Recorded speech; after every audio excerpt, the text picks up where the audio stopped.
The road to MotoGP got underway with an absolute barnstormer of a race to kick off the 2025 R&G British Talent Cup. Pole sitter Philip Saraviak was under huge pressure from behind, with Harrison McKay and Ryan Frost absolutely hounding him all race long. They toed, they throwed, Frosty led for a little bit before McKay managed to find his way back through, with Saraviak diving through the chicane as well. Ethan Sparks, the 14-year-old debutant, showing his nose as well.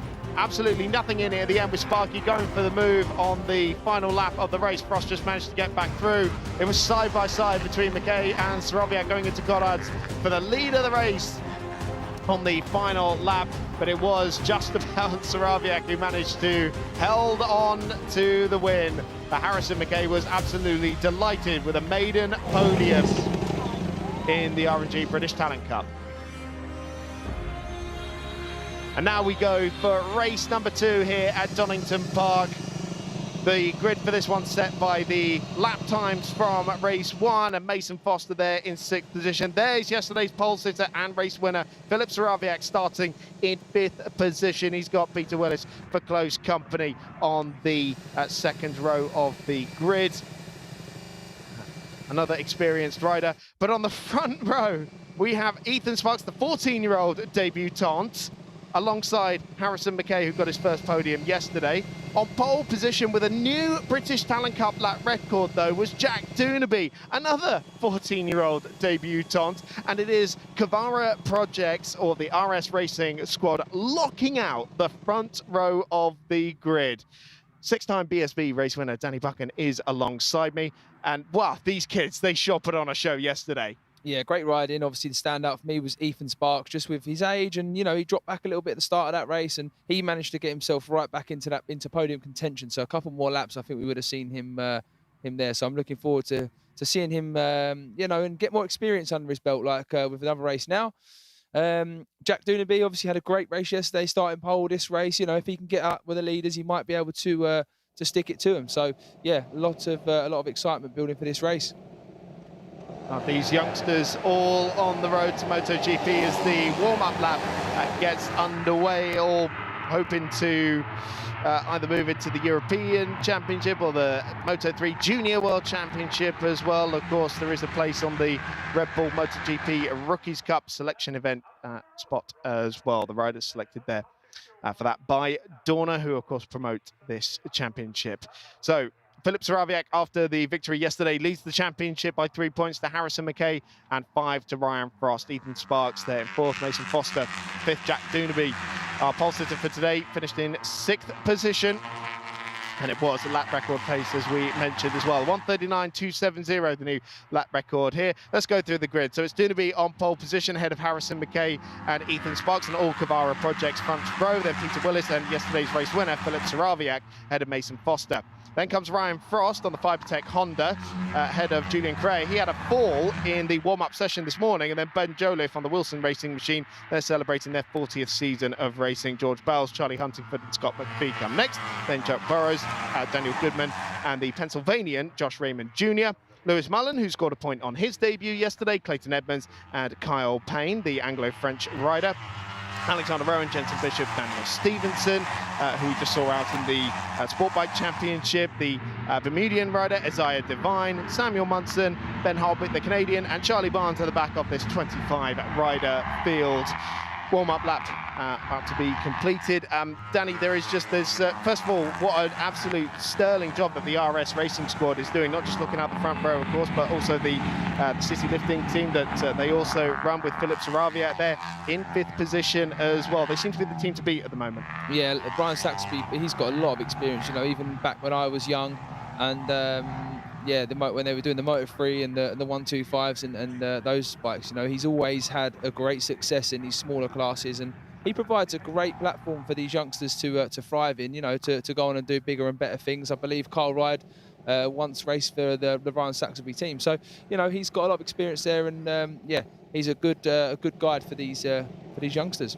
It's going to be a lot of green and black on the front row of the grid. It's 63, 61 and 62, or the blue helmet, the yellow helmet and the white helmet. That's what to watch out for. So the flags are rescinded. We wait for the lights to go on and then to be extinguished to get the second race of the R&G British Talent Cup underway. Fairly even start from the front two, but it is just about Harrison McKay who's drawn alongside the pole sitter Jack Dunamy. Ethan Sparks lunging on the inside. Somehow Dunamy managed to swing around the outside and get the whole shot into Redgate for the first time of asking. Sparky trying to go around the outside of his teammate at Hollywood. Philip Saraviak on the red machine there in fourth position by the looks of it as well. So now it's RS Racing 1, 2, 3 and 4. And that was Saraviak almost on the grass and taking 2 in 1 into the old hairpin. Absolutely sensational. Yeah, that was awesome. He come down there, he come down Craner a little bit wide, and he just managed to pull it straight back up and up the inside there into the old hairpin. So that was great heads up riding by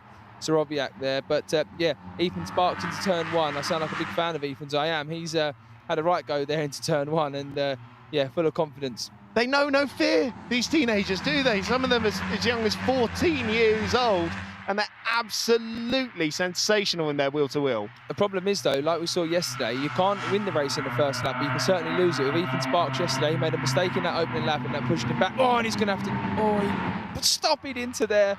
Oh, just as I was talking about in the commentators, the old commentator curse there. But yesterday, he lost that race on the first few laps. So if he can stay calm, break away with the front guys, he might have a chance of winning this. Saraviak now goes for the lead into the Melbourne hairpin towards the end of the first lap, and so from 5th on the grid, yesterday's race winner has already hit the front. That might sound fairly ominous, but remember, he was hounded for the entire race yesterday as Sparky goes on the inside for 3rd position. So makes the move stick there through Goddard's, I believe. Yes, he does. So Saraviak leads Dunamy, leads Sparks, and then Harrison McKay as well. Peter Willis there in 5th position as there was a dive on the inside from Jack Dunamy, but no way through. And just two completely different levels of experience between these two riders. Yeah, sorry there, Chris. Saraviak was off track there and his foot was off and he's getting a little bit loose. He needs to just calm himself down and, you know, get himself in the zone and try and focus on pulling away. But what's quite crazy, obviously, is you've seen Ryan Frost. He qualified 7th. He's done the 7th fastest lap and started this race in 7th. And, you know, he's having a bit of a tougher time now. He's dropped, he is 7th at the minute, still, but 1.3 seconds behind. So, you know, it's important to get that fast lap time for the next race. Certainly is. Obviously, there's not a next race, but I mean, in the previous race, it's important to get a good lap for this race. Yeah, absolutely. But yeah, you're right. We would have expected him to make a little bit more forward progress, I think. And yeah, sitting there in 7th position. He is still in this train of bike. You just see him in the white fronted number 24 machine there as Peter Willis is looking on the inside of Julian Correa.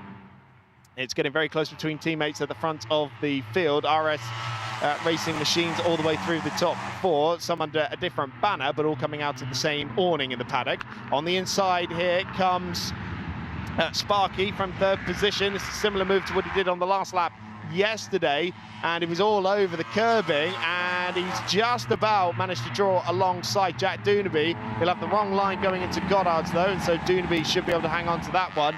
And this is great news for Saraviak because he'll be able to just pull a little bit of a gap while these two are squabbling. Yeah, Sparks is full of confidence. He's he's taken some different lines there, which he's forced to do with his overtaking manoeuvres. As we see him up the inside into Redgate. Is Dunamy going to be able to square that off and get the inside into Craner and Hollywood and Craner? I'm not too sure. No, Ethan Sparks is able to keep that. So yeah, that's great riding by the young guy there. That's now he's got to make a little bit of a mission now to try and catch Saraviak and upset his rhythm. Absolutely incredible battling between two 14-year-old debutants. Jack Dunamy coming from the Scottish Championship. Ethan Sparks has never raced in the UK. He went straight into racing across Europe.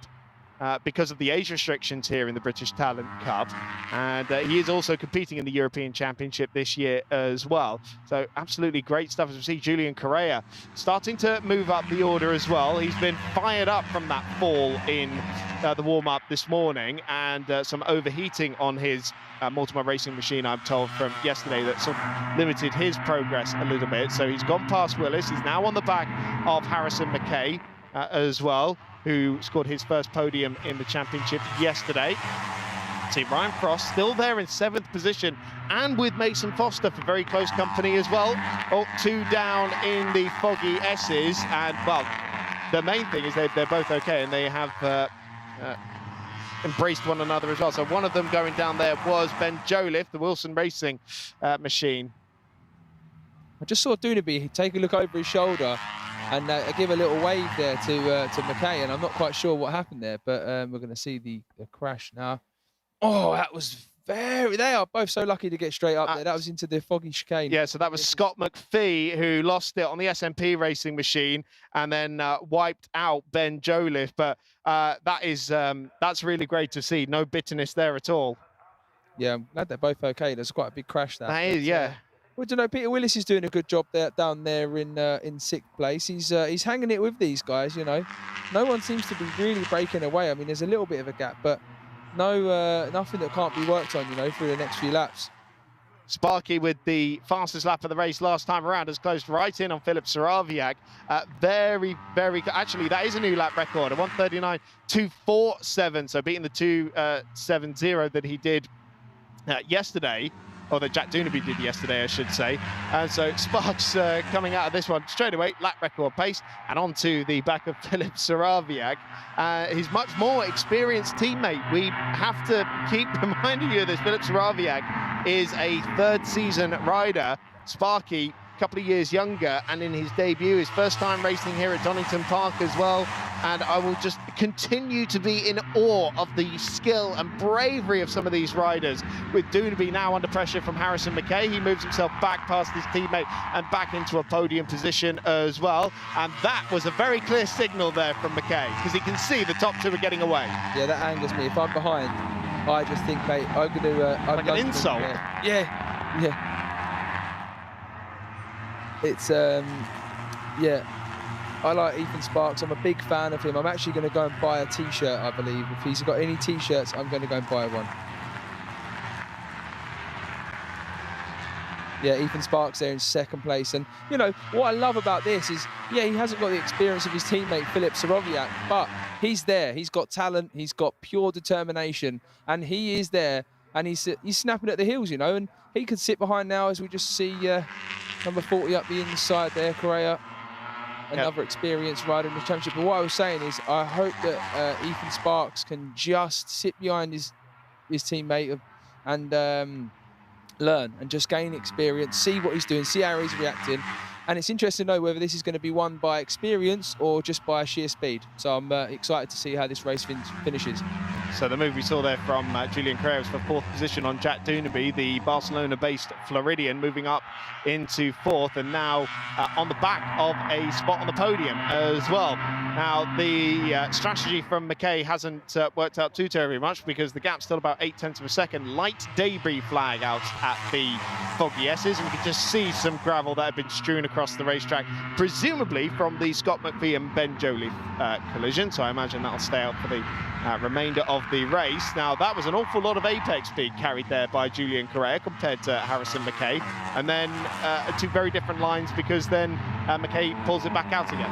Yeah, what I love about this class as well, the top 9 within a couple of attempts of each other on those on their best laps, and even on the last lap there, you know, they were very close together, and no one's got a massive advantage here. You know, I know the front 2 have got a few attempts on the rest, but there's no one that's got a massive advantage, as we see the 63 there of Dunaby, yeah, having another go, but no real advantage. Yeah, he's gone back through on Julian Correa, fights back through Hollywood, but it is the RS Racing Cavara Projects machine that goes back through, the 63 that started on pole position, and Correa coming straight back at him into the old hairpin. So once again, it's all changed for 4th position. Again, that is giving Harrison McKay just a little bit of a reprieve in his 3rd place spot.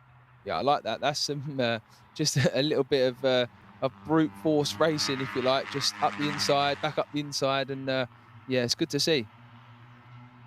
So the gap between Sparks and McKay still hovering around the sort of 6th, 7th, 10th mark. Not really closing in on that top 2. They're working together extremely well here. I wonder if they'll just go hammer and tongs on the last couple of laps. If I'm being honest, I think Ethan Sparks just wants to win this race.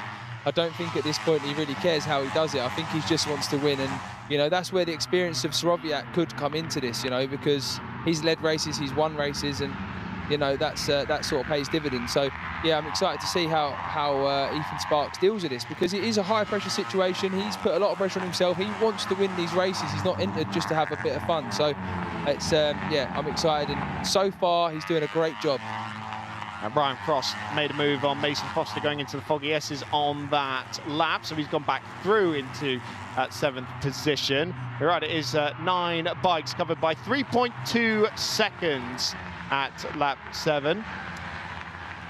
Further down, the battle for 11th position currently being led by Charlie Huntingford, and then it is George Burrows just behind him as well on the number 16 Jack Burrows, I should say, sorry. Another very close fight there between 5 bikes, and it is points down to 15th in this race. So these are the lower points paying positions, with Josh Raymond Jr. there at the back of the queue on 91. Another of the Fibertech machines, and another American racer, the 15-year-old in his 2nd season of the British Talent Cup. Back with the leaders though, and it was fastest lap of the race last time around from Filip Soroviak, a 1:39.047. Once again, lap record pace, but it was only a couple of hundreds quicker than Ethan Sparks, because as you can see, the debutant for this weekend is still right with his teammate. Yeah, I like his riding style. He's there. He's just, you know, where he's a little bit smaller, you know, he has to work a little bit harder in the chicanes, but he's doing a really good job, and he's making it look. He looks comfortable. He looks settled. He looks like he should be there, and yeah, with the amount of experience he's got, he's doing a really, really good job, and I'm a big fan. And Whit was alluding to this before we came to the race broadcast, which was that Soroviak, he's older, he's a bit bigger, so he's got more weight to throw around, but he struggles more to tuck in. Look at the size difference between the 2 riders there, whereas Sparks, he can tuck in, so he should be a little bit quicker down the straights, but might struggle more in the corners maybe, because he's got a bit less weight to throw around. Ryan Frost on the inside of Peter Willis for 6th position, and so the Fibertech Honda, he's been given the signal as well. Let's go after them. Yeah, what I like about the size thing is, you know, there's some advantages and disadvantages with size. You know, definitely speed, and definitely can take a little less risk in the corners, can Ethan Sparks, whereas Soroviak will have a bit more of an advantage on the brakes and obviously the change of direction. So yeah, there's swings and roundabouts, but you know, it seems to be working really well. They're quite evenly matched here. Obviously, that last lap, McKay has done the fastest lap, 38.993. So you know, he's not out of this yet. You know, there's still quite a few laps to go, and I don't think he's out of it. The first ever sub 1:39 lap of Donington Park in the British Talent Cup has been done by Harrison McKay on that previous lap. So he's just really matching the pace. It was made a 10th quicker than the bikes in front of him. This lap seems to be going much better for him though, because the gap is now actually visibly starting to come down, with Sparks having more and more looks at Soroviak, but no way through just yet. And now McKay is definitely with his younger teammate. He's woken up. McKay's woken up. He's up. Right, now it's time to go. Let's see what we can do. He's got into a bit of a rhythm, and you know, that's always a good way of you know, half race distance. He's in a rhythm. He's pushing on. You can see these guys coming towards him, and that sort of fills you up with confidence. You can see the gap growing behind you with on your pit board, and you know, when that happens, you just go into another gear. So yeah, he's doing a great job, and you know, as we saw yesterday, he had his first podium, and as you said earlier, Chris, they come like buses. So yeah, let's hope for another one. McKay, the oldest and most experienced of the 3 in picture, at 17 years old and in his 5th season of the British Talent Cup. And as I said, getting his first podium yesterday. There's Julian Correa in 4th position, who now leads the sort of second train of bikes. They've broken off a little bit, 1.9 seconds between the top 3 and Correa in 4th. Dunaby still there in 5th position, but with Ryan Frost for very close company. Then Mason Foster, Peter Willis, and the 67 machine as well of George Bowes, just hanging on to that train of bikes as well. Yeah, I just believe McKay has just gone a couple of thousandths quicker in that lap that he did then to do another 38.9. So you know, he feels consistent. Obviously, the bike's feeling good underneath him, and he's getting good feedback from the bike. And Soroviak seems to have made a little gap there, little few attempts there, just to help out. But gap sideways in there, looked good that did. Sorry there, Chris, that was looked good. Yeah, just at nearly half a second is Soroviak's advantage now, and Sparks, I'm sure he's got to be thinking more about what McKay behind him is doing rather than focusing on Soroviak ahead of him, because he will have been seeing on that pit board the gap getting smaller and smaller and smaller. End of lap 9, it's Soroviak who continues to lead by just over half a second now. Oh, we've got another faller, and it's Mason Foster from 7th position. That is a real shame for him. What I'm really impressed about is we're going to see the Mason Foster crash. Yeah, just tuck the front there, just on the brakes, turning in, and yeah, it happens quite consistently there. The track drops away quite a lot there. So, Julian Correa with a mechanical seemingly by the looks of it. He was from 4th position. He's parked up at the first corner of Redgate, and that is such a shame for him. He was fired up after a difficult day yesterday, a difficult start to the day as well in the warm-up. We mentioned the fall he had in that session, and now from 4th position, the bike has failed on him. What I'm really impressed about, again, with Ethan Sparks, his rear brake application. When you watch him into the Melbourne Loop and into the last turn at Goddard's, watch his rear brake application. He's so smooth. He does it at the correct time, and you know, I'm really impressed with Ethan Sparks. It's yeah, big fan. Well, certainly, yeah, big fan of Ethan Sparks alongside me in the commentary box. We've got Soroviak still under big pressure because that gap was half a second at the start of the lap, but Sparks has brought it straight back in. So it's definitely a three-way battle for these final 4 laps that we're about to have now. We're about to complete lap 10. Soroviak leads them into the Goddard's hairpin, and this train, it's a contrast to yesterday where it was swapping places, left, right and centre. Today this is much more calm, much more measured, but I have a feeling it's about to explode. Yeah, Ethan Sparks has just done the quickest lap of the race again. Again, he's just done the fastest lap of the race. And, you know, the mature head on my shoulders right now, if I was racing and I was Ethan Sparks, I'd be happy with a podium. But I know these young guys are not interested in just getting a podium. They want to win the race, and that's what makes it so exciting. So, yeah, Ethan Sparks doing a great job there. Fastest lap of the race. He's answered to Soroviak's previous pace when he pulled that gap. So it's it's a hard one to call at the minute, if I'm honest, Chris. But they're all 3 of them. They seem to have just dropped McKay a couple of attempts, but that could swing back round the other way. So yeah, let's wait and see. Certainly could. So a 38.876 from Sparks last time around, putting the pressure back on to Soroviak, a multiple race winner from last year at Navarra and at the MotoGP support race at Silverstone. Here comes Sparks on the outside, but can't do anything with the momentum. Soroviak pulls back across and leads them back into the foggy S's at once again. So it was a 4th career win for Soroviak yesterday. But of course, the 2 riders behind him have never stood on that top step. No, what I like about Soroviak, he's just putting himself in the right positions on the braking just to not allow Ethan Sparks to overtake, you know, or even get beside him to put a move on him. So if you watch him into the foggy S's, he's just pulling over a little bit, just making it a bit awkward for Ethan Sparks to make that move. But hopefully Ethan Sparks is just looking at what he's doing, and he's, you know, he's trying to calculate inside what's going on and how he can sort of break through the defence of Soroviak to try and get a win, because he's fast, but Soroviak is doing a great job to defend, and there's no real area where either of them are quicker than each other, and they're quite evenly matched through the whole lap. So, and as I say, that Ethan Sparks, you know, does pull a little bit. He's really good through this first sector. He certainly is. He closes right back up on Soroviak going into this part of the racetrack. More dramas this time for the number 91 of Josh Raymond Jr. He was running in that points-paying position in 15th, but he's gone down at Goddard's. Yeah, tuck at the front again, you know, hard on the brake, track drops away, turning in and overloading the front tyre. And that is what happens, and it's, yep. A little punch into the ground there in frustration as well from the American rider, but back with the leaders, because it's closing up once again. And then we're seeing the straight line performance advantage with a little bit of slipstream for Sparks. Have but he still can't quite do enough to usurp Saraviak at the front of the field.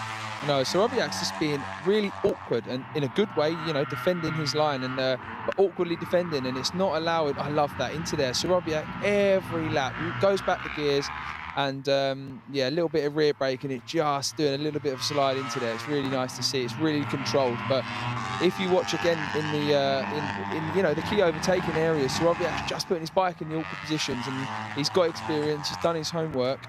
And although Ethan Sparks' bike looks fast, and you know, he just can't see. Look, now he's made it awkward. He's on the inside. He's really tight. He's gone over. He's just making it awkward and hard work for Ethan Sparks, which is real good heads-up riding. Well, Saraviak with a lot of confidence at the front of the field, clearly, to keep pulling back across the racetrack like that at multiple points as well, for multiple laps now. It is less than 2 laps to go now. Saraviak has led this since he hit the front at the end of the first lap. It was an absolutely storming first 4 kilometers of this race for Saraviak, who's going for back-to-back victories. And Sparks going for his first. He very nearly stood on the podium yesterday after a bit of a lunge on Ryan Frost going into the Melbourne hairpin. Is that what he's thinking about on the last lap? Can he pull that maneuver again? But this time for the lead of the race. Lap and a half to go. Yeah, they're doing a good job. And do you know what I like about this? It's a long race. 14 laps for these is a long race. You know, the Superbikes are only doing 20 laps. So, you know, the road to MotoGP, and obviously when they, if they ever make it to MotoGP, the races are long. So it's real good. It's a real good breeding ground for, you know, for the young talent of the future, and especially of. Oh, he's going to go up the inside. This is the manoeuvre on the inside going into the Melbourne hairpin, but that was nothing doing on that occasion against Saraviak, with great confidence to just pull across the racetrack. But now Sparks is going to start really piling on the pressure. He goes to the inside at Goddard's, a very wide line from Saraviak, very nearly clips the rear wheel of the Cavara Project machine in front of him. And at the start of the final lap, we have a new race leader. It is the 14-year-old debutant Ethan Sparks, who has just passed his much more experienced teammate. We've got 2.5 miles to go. Dramas further down for Lewis Mullen on the Wilson Racing machine. It was points on his debut yesterday, but going into Coppice, he's lost the front. Yeah, now this is going to be a true test for Ethan Sparks, because he's got the experience, Saraviak behind him, and yeah, he's got to see everywhere where Philip's faster, where Philip's later on the brakes, and you know, he's going round the outside. Couldn't do anything with that around the Schwantz curve for the final time, and into McLean's. He's looked on the inside. He's got the place done. Absolutely stellar stuff from Philip Saraviak. Sparks comes straight back at him down the inside towards Coppice. He'll have the line there, but again, chopping across the front wheel goes Philip Saraviak. But pretty soon we're coming into the part of the racetrack that Sparks has been pretty good. We know he's been quicker in a straight line down here. They are side by side going into the fog of the S's for the final time. Saraviak holds the advantage under the braking. But remember the race yesterday. Oh, huge swapper for Saraviak. How did he gather that up? And that is just going to will Sparks along. He's doing what he did yesterday, down the inside into the Melbourne hairpin. And Saraviak again is power sliding it under the braking zone. Sparks goes through into the lead.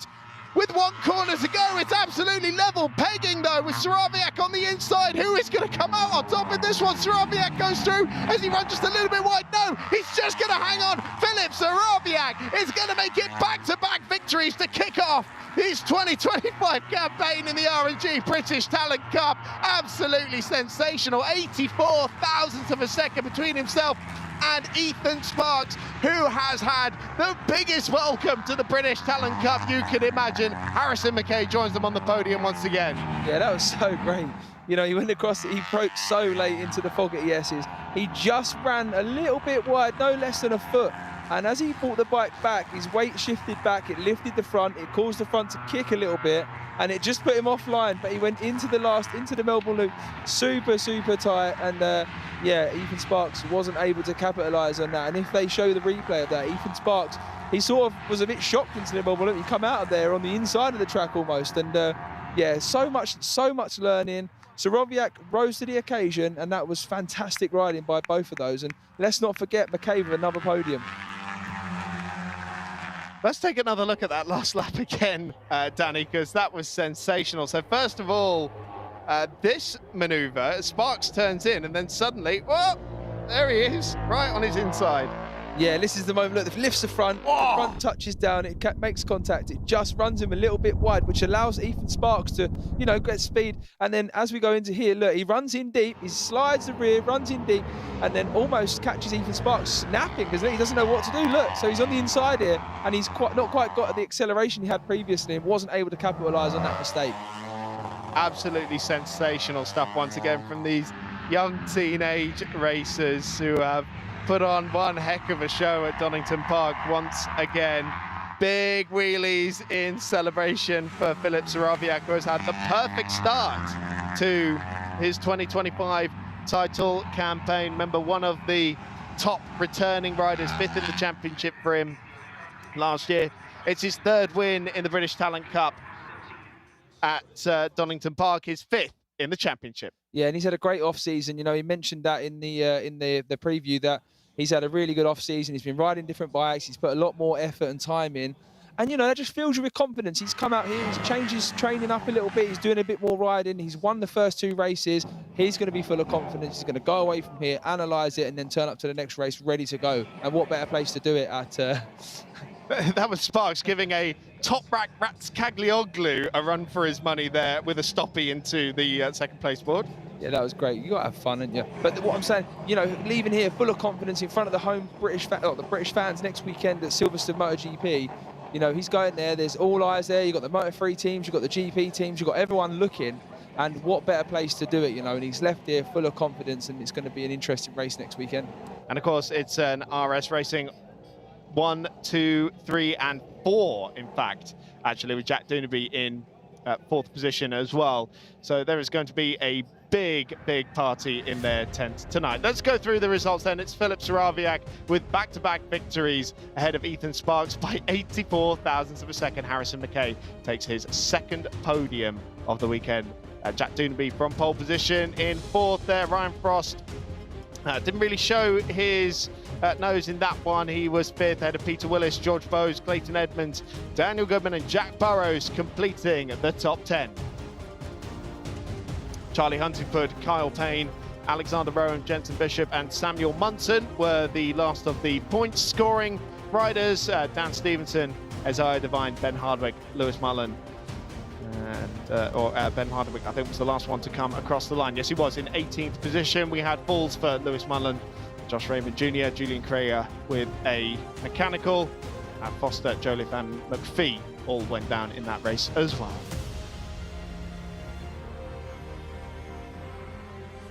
So absolutely incredible stuff. Once again, in the R&G British Talent Cup, Saraviak will be heading to Silverstone next weekend as the championship leader and with very broad shoulders.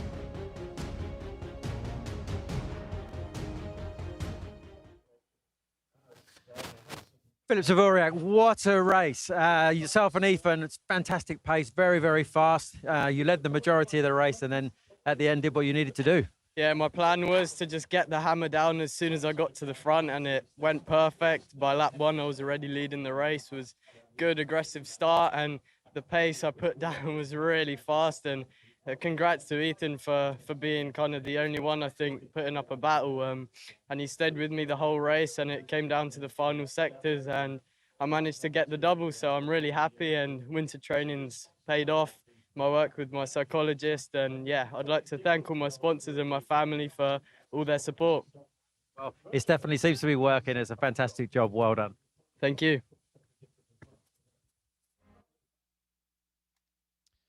Filip Saraviak with back-to-back victories. His 5th career win in the R&G British Talent Cup. And what a battle from Ethan Sparks. He picks up his 1st podium as well.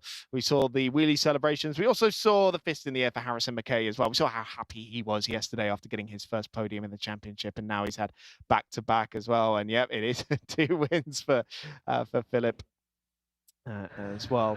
And so we move to the podium then. And it is 2nd and 3rd for Harrison McKay. The Cavara Projects machine from the RS Racing camp. And there we go. He goes on to the 3rd spot on the podium. But for anybody who wasn't quite believing just how young Ethan Sparks is, you're about to see. And that is a stark reminder of just what an accomplishment this young 14-year-old has been able to do in his first weekend in this championship, his first weekend racing on big bikes in the UK. Philip Saraviak there for the 2nd time this weekend on the top step as the trophies are handed out to Harrison McKay first, his 2nd trophy of the weekend. Big cheers from the RS camp down below, from family and friends as well there for Ethan Sparks. His first trophy, Philip Saraviak. Kiss of the trophy and a big celebration.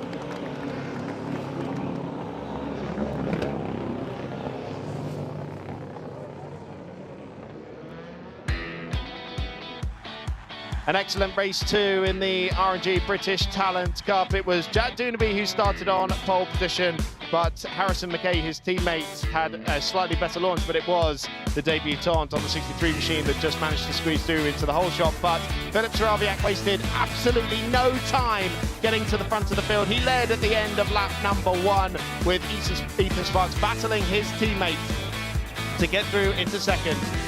McKay made his manoeuvre for the podium as well. It was RS Racing bikes 1, 2, 3 and 4. Julian Correa put his hat into the ring. He got up to 4th place before his Mortimer Racing machine gave up on him. It was on the closing stages of the race where Sparks was able to usurp Saraviak at the front of the field, leading onto the final lap. But Saraviak, with a dive into McLean's, was able to take it back and take back-to-back victories in the R&G British Talent Cup. Absolutely sensational stuff. He heads to the MotoGP at Silverstone in the lead.